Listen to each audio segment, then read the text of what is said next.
All India radio Hyderabad के श्रोताओं का आज स्वागत है हमारे क्रिसमस के स्पेशल प्रोग्राम पे। जब कभी भी क्रिसमस आता है तो मेरे सामने तो केक नाचने लग जाते हैं, सेंटा क्लॉज को मैं उछलते कूदते देखता हूँ और क्रिसमस के जिंगल बेल्स किसको नहीं पता है। क्रिसमस की सच्चाई क्या है, हम क्यों मनाते हैं, आज इन जैसे कुछ क्वेश्चंस को हम लोग डिस्कस करने के लिए और जानने के लिए और उसके बारे में बात करने के लिए हमारे स्टूडियो में आज डॉक्टर आशीष चौहान लेकर के आए हैं अपने दो खास फ्रेंड्स को, और जिनमें बहुत ही प्रख्यात नाम है बिशप एम.ए. डेनियल साहब का, जो कि बिशप हैं मेथोडिस्ट चर्च के तेलंगाना और महाराष्ट्र और साथ साथ छत्तीसगढ़ को वो इंचार्ज हैं। वेलकम बिशप साहब। Thank you. Bishop M A. Daniel साहब के साथ मेरे पास मेरे बहुत ही खास मित्र हैं सुरजू मरांडी जी, जो कि बिहार के रहने वाले हैं और पिछले 17 साल से हैदराबाद में वो गरीब तबके के लोगों के साथ शमशाबाद में सेवकाई का काम करते हैं और सोशल वर्क में इन्होंने एक नए आयाम को प्राप्त किया है कोविड के समय में। So welcome to Surju Marandi जी। धन्यवाद। बिशप साहब, पहले आपसे भाई, मुझको तो ये पता है कि क्रिसमस का मतलब है केक खाना, सेंटा क्लॉज के साथ जिंगल बेल्स पे डांस करना और हर्षो उल्लास का मौसम। फिर 31 दिसंबर जब पास आता है तो पार्टियों की तैयारियां शुरू हो जाती हैं।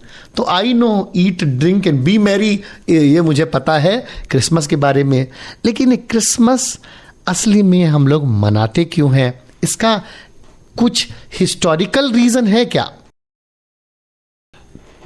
डॉक्टर आशीष चौहान, सर्वप्रथम मैं आपका तहे दिल से शुक्रिया अदा करना चाहता हूं कि आपने हमें यहाँ पर नेवता देकर ऑल इंडिया रेडियो पर क्रिसमस के बारे में कुछ चर्चा कर रहे हैं। और फिर थोड़ा सुधार मैं आपके इंट्रोडक्शन में करना चाहता हूं कि मैं तेलंगाना, मध्य प्रदेश और छत्तीसगढ़ का इंचार्ज हूँ। आपने महाराष्ट्र कहा, इसके लिए मैंने कहा कि थोड़ा सुधार कर लूँ। और आपका जो प्रश्न है, ये खाना पीना तो होते रहता है, जब भी हम कोई त्यौहार मनाते हैं ये तो उसमें लगा रहता है, लेकिन उसके सही मायने को जानना बहुत ही महत्वपूर्ण है। और हम क्रिसमस इसलिए मनाते हैं कि प्रभु यीशु मसीह का जन्म। ये सादे सुपे शब्दों में जो मैं कह रहा हूँ कि प्रभु यीशु मसीह जिसको हम प्रभु मानते हैं, उनके जन्म के उपलक्ष्य में हम ये त्यौहार मनाते हैं। बट जन्म तो न जाने कितने लोगों के जन्मदिन हम लोग मनाते रहते हैं। प्रभु यीशु मसीह का जन्म एक स्पेशल जन्म रहा है और इसका कुछ ऐतिहासिक बैकग्राउंड भी रहा है। इसके बारे में आप हमारे श्रोताओं को कुछ बताएंगे प्लीज़? ये बहुत ही महत्वपूर्ण घटना है। प्रभु यीशु मसीह का जो जन्म यहाँ के 2000 साल हुए, लेकिन फिर भी सारे मानव जाति और विशेषकर उनके जो विश्वासी हैं और मसीह भाई बहन हैं उसको मनाते हैं, क्योंकि उसकी खासियत ये है कि प्रभु यीशु मसीह को हम सब मसीह लोग उनको ईश्वर या परमेश्वर के रूप में मानते हैं। ईश्वर मनुष्य के रूप में आए हैं, देहधारी होकर आए हैं, ये बात बाइबल हमें बताती है।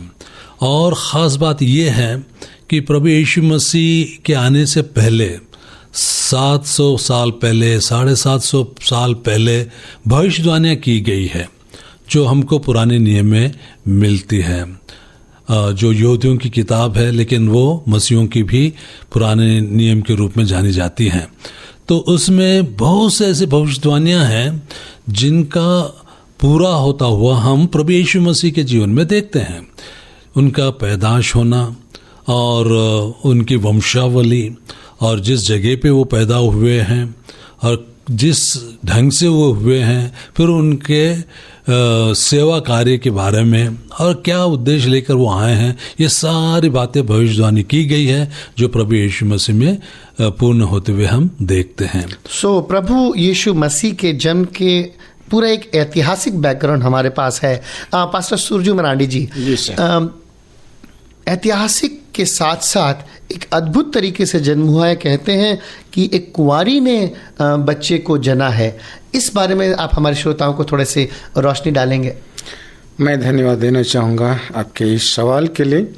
सचमुच में परमेश्वर का वचन को जब हम पढ़ते हैं तो हम ये पाते हैं कि यशायाह नबी जो बाइबल में उसके द्वारा बताया गया है, जो 700 साल पहले उन्होंने भविष्यवाणी की थी, वचन कहता है एक कुंवारी गर्भवती होगी और उसके द्वारा एक पुत्र जनेगी और उसका नाम इमानुएल रखा जाएगा, और जिसका मतलब है परमेश्वर हमारे साथ। और इस तरह से हम देखते हैं, जैसा पुस्तक में ही और दूसरी जगह ये भी लिखा गया है, वो एक पुत्र को जनेगा, वो बालक अद्भुत होगा, वो पराक्रमी होगा और वो शांति का राजकुमार होगा। और ऐसी और भी घटनाओं को हम देखते हैं जो मीका की पुस्तक में हम पाते हैं, जिसके बारे में लिखा जाता है कि हे प्राता, तुम किसी भी रीति से छोटे नहीं हो, तुम में से एक अधिपति निकलेगा जो पूरे लोगों का उद्धार करता होगा। और इस तरह से ये सारी बातों को पूरा होते हुए हम नया नियम में देखते हैं, जो मत्ती की पुस्तक में और लूका रचित सुसमाचार में हम पाते हैं कि कुंवारी मरियम के द्वारा यीशु मसीह का जन्म होता है। और ये भी लिखा है ये उद्धार करता है, यही मसीह प्रभु है। कहते हैं कि शांति के बीज वो खून से सींचे जाते हैं। जितनी मेरे को हिस्ट्री पता है उस हिसाब से मुझे ये भी पता है कि जब प्रभु का जन्म हुआ तो ना जाने कितने बच्चों को मार डाला गया था। इसके बारे में बिशप साहब आप क्या बताएंगे कि ऐसा कुछ हुआ था क्या? उस प्रश्न को उत्तर देने से पहले आपने ऐतिहासिक बात कही है, तो उसके बारे में मैं कुछ कहना चाहता हूँ। Yes please. अगर आप लूका रचित सुसमाचार उसके दूसरे अध्याय को पढ़ेंगे, शुरू के वचन में पहला वचन, उन दिनों में अगस्तुस कैसर की ओर से आज्ञा निकली कि सारे जगत के लोगों के नाम लिखे जाएं। ये पहली नाम लिखाई उस समय हुई जब क्विरेनियस सीरिया का हकीम था। तो मैं ये कहना चाहता हूँ कि प्रभु यीशु मसीह ऐतिहासिक व्यक्ति, और उनके साथ साथ लूका ने इतना समय लेकर, कष्ट लेकर वो इतिहास को भी बताया कि जिस समय अगस्तुस कैसर, वो एक ऐतिहासिक व्यक्ति था जो चक्रवर्ती रोम राज्य का था, और फिर उसके बाद क्विरेनियस सीरिया का हकीम था। सीरिया तो ऐतिहासिक प्लेस है, आज भी हम वहाँ के न्यूज़ को सुनते हैं, वहाँ जो लड़ाई हो रही है। तो ये जो जगहें, जो लोगों के बारे में बताया गया, ये ऐतिहासिक लोग थे जिस समय प्रभु यीशु मसीह का जन्म हुआ। तो प्रभु यीशु मसीह कोई फैंटम जैसे या कोई काल्पनिक नहीं थे, पात्र नहीं है, नहीं, लेकिन ये ऐतिहासिक व्यक्ति थे। प्रभु यीशु, हम जैसे कहते हैं, वो परमेश्वर देहधारी होकर इस संसार में आया है। अब दूसरी बात आपने जो कही है कि उस समय जो राजा थे उनके पास खबर गई है, जो मजूसी आए थे, तो मजूसी अपने पुस्तकों में, धर्म पुस्तकों में पढ़कर उन्होंने ये जाना कि ये एक तारा, जो अद्भुत तारा उनको दिखाई दे रहा है, ये कोई राजा के जन्म का चिन्ह है, और उसको लेकर के ईस्ट से आए थे। तो मेरे को तो भारत का कनेक्शन लगता है, क्योंकि कहते हैं बाइबल में भी भारत का नाम या इंडिया आया हुआ है। हाँ, वो कुछ कहते हैं कि वो पूर्व से आए। तो अगर आप बेथलेहम या यरूशलेम को देखेंगे तो पूर्व तो वही देश है जो ईरान, इराक, अगर अफगानिस्तान, इंडिया। यस। तो एक ऐसा ट्रेडिशन है कि वो जो मजूसी आए थे उसमें से एक हिंदुस्तान से भी आया है। तो हिंदुस्तान तो के पूर्व भी से 3 लोग तारे को देखते हुए आए जिन्होंने उस तारे के हिसाब से चरण में पैदा हुए बच्चे को ईसा मसीह है ये बताया गया था। सही बात है। तो उस समय जो ये प्रभु के जन्म का सीधे सीधे हम लोग नक्षत्रों से कोरिलेशन बैठा रहे हैं, तो ये सब चीज़ हम लोग बहुत ही अद्भुत मानते हैं। तो प्रभु यीशु मसीह का जन्म की जो हम लोग बात कह रहे हैं, उसके जीवन के ऊपर आप थोड़ा सा प्रकाश डालेंगे, जो मैं चाहूँगा कि हमारे श्रोता जानना चाहेंगे। उनके जीवन में ऐसी क्या बात थी कि हम उसको एक स्पेशल माने, और इसको माने कि उसमें परमेश्वर का, इस दुनिया को बनाने वाले का ऐसे कुछ गुण रहे हैं। इसके बारे में कुछ बोलेंगे प्लीज़। डॉक्टर आशीष, मैं जैसे ये कह रहा हूँ कि पुराने नियम में उनकी जो भविष्यवाणियाँ कही गई है वो उनके जीवन में पूरी होते हुए हम देखते हैं। उनकी वंशावली हो, अगर हम पहला अध्याय पढ़ेंगे मत्ती के, उसमें इब्राहिम से लेकर दाऊद से लेकर उनके जीवन तक की बात कही है, वंशावली दी गई है। तो वो भी एक सबूत हो जाता है कि वो ऐतिहासिक व्यक्ति रहे। फिर दूसरी बात हम ये देखते हैं कि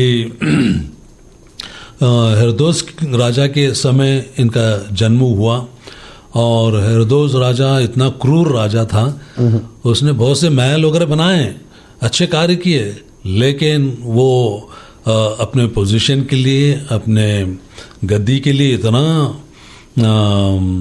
उत्सुक थे कि कोई दूसरा व्यक्ति उस पर ना बैठे। और इतिहास ये भी बताता है कि कुछ ऐसे उनके बच्चे उनके राज्य सिंहासन पर आना चाहते तो उनको उन्होंने मरवा डाला है। तो जब ये मजूसी आकर उनसे कहें कि एक राजा यहाँ पर पैदा हुआ, तो वो बहुत क्रोधित हुए और उनसे कहा गया कि भाई आप उनको ढूंढ के बताइए वो कहाँ पर है, तो मैं भी आकर उनका नमन करूँगा, जैसे मजूसी कह रहे थे कि हम नमन करने आए हैं। लेकिन मजूसियों का सही नमन था, परंतु हेरोदेस राजा का कोई उद्देश्य था कि उनको कोई राजा उनके विरुद्ध में ना हो। तो फिर उन्होंने वो जो कैलकुलेशन उन्होंने किया समय का, तो 2 साल से जो नीचे बच्चे थे उन सबको उन्होंने मरवा डाला। लेकिन उस बीच में स्वर्गदूतों के चेतावनी से यूसुफ जो प्रभु यीशु मसीह के पिता और मरियम ये बालक यीशु को लेकर वो मिस्र देश चले गए, और इस प्रकार से उनकी जान बच गई, लेकिन बेचारे दूसरे बच्चों का खत्मा हुआ। पास्टर सूर्य मरांडी जी सर, एक ऐसा जन्म जिस जन्म के बाद पूरी दुनिया को समय के बारे में पता लगा, उस जन्म के बाद ही हम लोग बोलते हैं बिफोर क्राइस्ट और आफ्टर एनो डोमिनी, तो एक बहुत ही महत्वपूर्ण जन्म था। उस जन्म के बाद प्रभु यीशु मसीह जब इस दुनिया में आए, तो उनके बाल जीवन के बारे में आप कुछ हम हमारे श्रोताओं को बताएंगे कि वो कैसा एक अनूठा बाल जीवन रहा है, क्योंकि वो नॉर्मल एक बच्चों की तरह जीवन व्यतीत ज़्यादा नहीं करते थे, लेकिन वो हर समय मंदिर में जाके बैठते थे। तो कुछ उनके बारे में आप हमारे श्रोताओं को बताएं प्लीज़। जी हाँ, बाइबल में ये लिखा हुआ है, जब यीशु मसीह का जन्म हुआ तो उसके जन्म होते ही एक बड़ी चिन्ह जो है आकाश में आई। सबसे पहले हम देखते हैं स्वर्गदूतों ने जो है उसके बारे में गड़हड़ियों को बताया कि तुम्हारे लिए एक उद्धारकर्ता जन्मा है।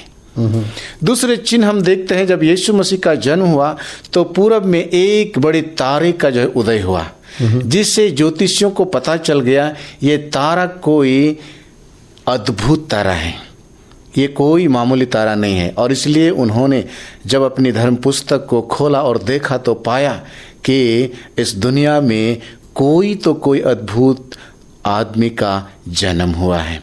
और इसलिए उन्होंने उस तारीख को देख करके जो है पीछा किया और इस तरह से यीशु मसीह को पाया। और वहाँ जा कर के हम देखते हैं कि यीशु मसीह को उन्होंने दंडवत किया और इस तरह से उन्होंने अपना जो कुछ भी भेंट था, सोना, मूर और लोबान उनको चढ़ाए। और इसके बाद हम देखते हैं जैसे ही यीशु मसीह बढ़ते हैं तो वहाँ हम देखते हैं यीशु मसीह का जीवन जब वो बालक हुआ, थोड़ा बढ़ गया, तो हम देखते हैं प्रभु यीशु मसीह के पिता यूसुफ और मरियम ने उसको जो है यरूशलेम लेकर के गया। और वहाँ हम उनके बाल्यावस्था को देखते हैं। वो बालक यीशु मसीह वहाँ पुरोहितों के साथ, बुद्धिमान लोगों के साथ वो जो है बातचीत करते हैं और उनकी बातों से लोग जो है आश्चर्यचकित हो जाते हैं कि ये कैसा बालक है कि अद्भुत अद्भुत बातें करता है। और उनकी बातों से हर एक लोग जो है चकित हो रहे थे। और इस तरह से हम देखते हैं कि सचमुच में वहाँ हम उनके अद्भुत बातों को हम पाते हैं और इस तरह से लोग उनको देख लेते हैं, जान लेते हैं, समझ लेते हैं ये कोई मामूली बालक नहीं है। बिशप साहब, तो ये उनकी उम्र 12 थी, 12 साल की उम्र में जब, तो उस समय वो शास्त्र की बात करते थे। तो उसमें एक चीज़ और भी थी बिशप साहब कि वो शास्त्र की बात करने के साथ साथ भी उन्होंने अपने कारपेंटर का काम नहीं छोड़ा। उन्होंने अपना एक पुत्र जो धर्म था वो ज़रूर निभाया है। उसके बारे में आप हमारे श्रोताओं को कुछ बताएंगे? अब वो कारपेंटर का काम किया या नहीं किया कोई आधार बाइबल में हमें नहीं मिलता है, लेकिन हम ये जानते हैं कि 30 साल तक वो अपने माता पिता के साथ रहे। और फिर बाइबल को पढ़ने के बाद ऐसा पता चलता है कि उनके पिता बहुत ही कम उम्र में वो चल बसे, क्योंकि बाद में यूसुफ उनके जो पिता है उनका जिक्र कहीं भी नहीं हुआ। तो सिर्फ मरियम के बारे में, उनकी जो माता है उनके बारे में जिक्र हुआ और उनके भाइयों के बारे में भी जिक्र हुआ है। तो घर में सबसे बड़े होने के नाते उन्होंने अपना फ़र्ज़ निभाने के लिए शायद कारपेंटर का कार्य उन्होंने किया होगा, उस प्रोफेशन को उन्होंने आगे बढ़ाया होगा और माता का और अपने भाइयों का देख रेख उन्होंने किया होगा। जब सब कुछ वहाँ पर सब सपोर्ट हो गया है तो फिर उसके बाद वो मिनिस्ट्री के लिए 30वें साल फिर मिनिस्ट्री 3 साल के लिए उन्होंने की है। ये मेरे को बड़ा अच्छा और अद्भुत सा मैसेज लगता है हमारे यंगिस्तानियों के लिए कि अपने घर की रिस्पॉन्सिबिलिटी को छोड़ करके आप अपने आगे नहीं बढ़ रहे हो। आपको अपने घर से जुड़ा रहना है। आपका प्रेम जो है वो पहले घर से शुरू होगा, तभी समाज तक जाएगा। तो उन्होंने अपने पूरे 33 साल के ज़िंदगी में समाज के लिए जो मेन काम किया था, जो अपनी सेवकाई करी थी, वो सिर्फ 3 साल के लिए की थी। पास्टर सुजू मरांडी जी, उस 3 साल के कुछ एक आप उदाहरण हमको देंगे जिससे कि हमको लगे कि वो एक अमूमन एक इंसान नहीं थे, परंतु वो प्रभु थे, इस दुनिया को बनाने वाले मसीहा थे।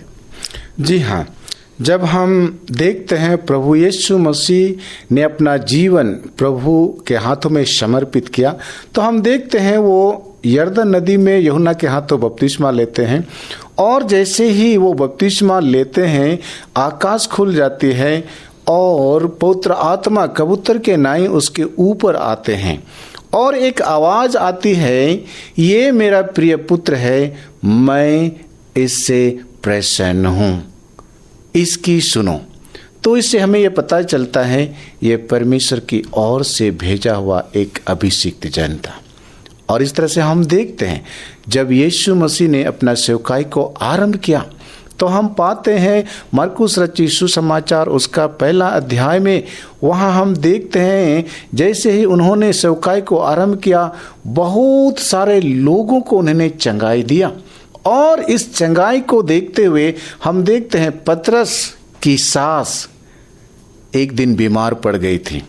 और वो सारी बातों को हम देखते हैं कि मरकुस रचित सुसमाचार 1 अध्याय उसका 29 से 34-35 वचन तक हम देखते तो हम पाते हैं कि पतरस की सास जो है बीमार है और वो उठ नहीं पा रही है। बिल्कुल वचन कहता वो खटिया में पड़ी हुई थी, नहीं चल पा रही थी। और जब ये बात पतरस को मालूम होता है कि मेरी सास बीमार है, नहीं चल पा रही, तो उन्होंने यीशु मसीह के पास आ करके यीशु को बताया कि मेरी सास बहुत बीमार है। और जैसे ही यीशु मसीह वहाँ आराधनालय में उपदेश दे रहे थे, उनकी बातों को सुना और वहाँ उस प्रवचन को ख़त्म करके वो सीधे पतरस के सास के घर को आते हैं। और वहाँ आने के बाद हम देखते हैं वो उसके सास को, पतरस की सास को जो है अपने हाथों से उनको छूते हैं। और जैसे छूते वचन कहता है तुरंत वो उठ खड़ी होती है और तुरंत उन लोगों का सेवा सत्कार करते हैं। ऐसे घटना को देख करके पूरा गांव के लोग जो है आ जाते हैं और जितने भी गांव के लोग बीमार थे और अन्य प्रकार से जो है ग्रसित थे, वचन कहता उसका घर, उसका आंगन पूरा बीमारी आदमियों से भर गया, बीमारियों से भर गया। और इस तरह से यीशु मसीह ने सबको चंगाई दिया, अद्भुत तरीके से छुटकारा दिया सारी बीमारियों से। बहुत बढ़िया पास्टर जी। बीमारों को चंगाई दी और मरों को भी वापस लाए। बिशप साहब थोड़ा सा उसके एक जिक्र में जरूर चाहूँगा। ठीक है। प्रभु यीशु मसीह का जो सेवा कार्य था वो 3 हिस्सों में हम बांट सकते हैं। उन्होंने आराधनालय में उपदेश करते रहे, उपदेश एक उनका मेन हिस्सा था। फिर उसके बाद राज्य के सुसमाचार प्रचार करते रहे, जगह जगह जाकर परमेश्वर के राज्य के बारे में प्रचार करते रहे। और तीसरी बात, बीमारियों को और दुर्बलताओं के को दूर करते रहे।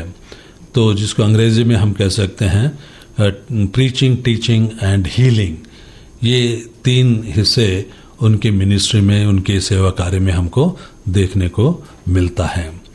तो ये एक सबूत, वो पूर्ण रूप से मनुष्य भी थे, पूर्ण रूप से उनमें दैवत्व भी था, फुल्ली मैन फुल्ली डिवाइन। और इसलिए हम मसीह लोग उनको परमेश्वर के रूप में लेते हैं।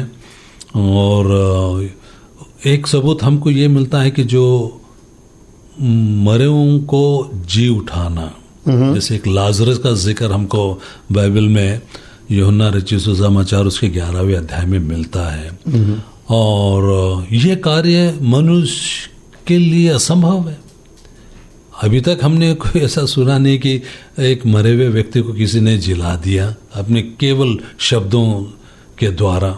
शायद वो मरा ही ना हो, ऐसा पॉसिबिलिटी है। 4 दिन हो गए थे उनको मर के। प्रभु यीशु जानबूझकर अपने शिष्यों के साथ रहा जब उनको खबर मिली थी कि वो बीमार हुए। लेकिन 4 दिन के बाद गए और वहाँ लोगों ने ये कहा कि अब क्या फ़ायदा आपका आने का। और वो जो कब्र को उन्होंने पत्थर से जो ढक दिया था उसको निकालने का, उन्होंने कहा कि 4 दिन हो गए, अभी बदबू वहाँ से आएगी। अगर वो मरते नहीं थे तो 4 दिन अंदर कैसे, और आप अगर देखेंगे इनके कब्र कैसे हैं तो ये असंभव है एक व्यक्ति 4 दिन पड़े रहना अंदर और जीवित रहना। बेहतरीन। पास्टर सुजी मरांडी साहब, आपने एक बहुत अच्छा सा शब्द यूज़ किया है। हम लोग काफ़ी सुनते रहते हैं कि जॉन से बपतिस्मा उनको मिला था, तो उस बपतिस्मा शब्द के बारे में थोड़ा सा चाहूँगा कि आप हमारे सब लोगों को बताएं कि क्या उस बपतिस्मा का इम्पोर्टेंस क्या होता है। बपतिस्मा का इम्पोर्टेंस ये है, हम जब यूहन्ना की पुस्तक में देखते हैं या मत्ती या मार्क लूक में हम देखते हैं तो हम पाते हैं कि यूहन्ना बपतिस्मा देने वाला जो परमेश्वर की ओर से भेजा गया था वो यीशु मसीह से सिर्फ और सिर्फ 6 महीने का बड़ा था। और वो इसलिए भेजा गया था ताकि वो प्रभु यीशु मसीह के लिए रास्ता को तैयार करें। और जब उन्होंने सेवकाई को आरंभ करा, उन्होंने एक ही बात कहा, स्वर्ग का राज निकट आ गया है, मन फिराओ और बपतिस्मा लो। Thank you pastor ji. Bishop साहब, हील टीच एंड प्रीच के एक बहुत बड़े सफ़र को प्रभु यीशु मसीह ने इस दुनिया में जिया है। उस प्रभु यीशु मसीह के जीवन के बारे में अगर आपको एक ब्रीफ में कुछ हमारे श्रोताओं को बताना हो, उसके जीवन से हमको क्या प्रेरणा लेनी चाहिए और क्रिसमस क्या संदेश देता है, ये मैं आपसे 30 सेकंड में आपसे और पास्टर जी से जानना चाहूँगा अपने श्रोताओं के लिए। इससे पहले कि मैं वो बताऊं, ये थोड़ा बपतिस्मा के बारे में, क्योंकि बहुत से लोगों को इसकी गलत फहमी है बपतिस्मा के बारे में। बपतिस्मा हम ये कहते हैं कि परमेश्वर का जो अनुग्रह है उसको हम वर्णन तो नहीं कर सकते, जो अनुभव करते हैं उसको बाहरी रूप से हम प्रदर्शित करते हैं। वो बपतिस्मा है। जैसे परमेश्वर के बातों से और उनके पवित्र आत्मा का जो कार्य हमारे जीवन में होता है, जो परिवर्तन हमारे जीवन में प्रभु यीशु मसीह ले आते हैं, बुराई से अच्छाई की तरफ जो ले जाते हैं, और उसको हम पब्लिकली या सबके सामने एक्सेप्ट करने को हम लोग बपतिस्मा कहते हैं। बपतिस्मा कहते हैं। और उसमें एक क्या कहते हैं, सांकेतिक रूप से हम पानी में थोड़ा सा पानी छिड़कना, नहीं तो पानी में डुबोना, एक हल्का सा सिंबॉलिक रहता है। बहुत ही बढ़िया पास्टर जी एंड बिशप साहब आपने हमारे श्रोताओं को बताया है मैसेज आने वाले क्रिसमस में हमारे पूरे देशवासियों के लिए प्रभु यीशु मसीह के जीवन का मेन मूल कारण और मैसेज हमारे लिए आप देंगे तो मुझे खुशी होगी। मैं ये कहना चाहता हूँ, प्रभु सबके लिए, प्रभु यीशु मसीह सबके लिए है, क्योंकि उनका वचन कहता है कि ये सुसमाचार सब लोगों के लिए है और वो उद्धारकर्ता के रूप में आए हैं, हमारे सारे पापों को अपने ऊपर लेकर क्रूस पर प्राण अपने त्याग दिए ताकि जो कोई उस पर विश्वास करे। वो एक वचन बहुत सुंदर है, यूहन्ना रचित सुसमाचार 3:16 में, परमेश्वर ने जगत से ऐसा प्रेम किया कि उसने अपना एकलौता पुत्र दे दिया, जो कोई उस पर विश्वास करे वो नाश न हो परंतु अनंतकाल जीवन प्राप्त करे। तो ये संदेश हम क्रिसमस में बहुत ही अटूट रूप से पाते हैं और वही संदेश हम लोगों को देना चाहते हैं क्रिसमस के टाइम पे। बिशप साहब, thanks a lot for those wonderful words. Pastor Surju Marandi साहब, 30 सेकंड में आप हमारे पूरे देशवासियों को अपनी तरफ से क्या मैसेज देना चाहेंगे? प्रभु यीशु मसीह की तरफ से क्या मैसेज है? मैं यही कहना चाहूँगा, आप जितने श्रोतागण हैं प्रभु यीशु मसीह पर विश्वास रखें और भरोसा रखें, क्योंकि वही मुक्तिदाता है और उद्धार करता है। वचन कहता वो शांति का राजकुमार है।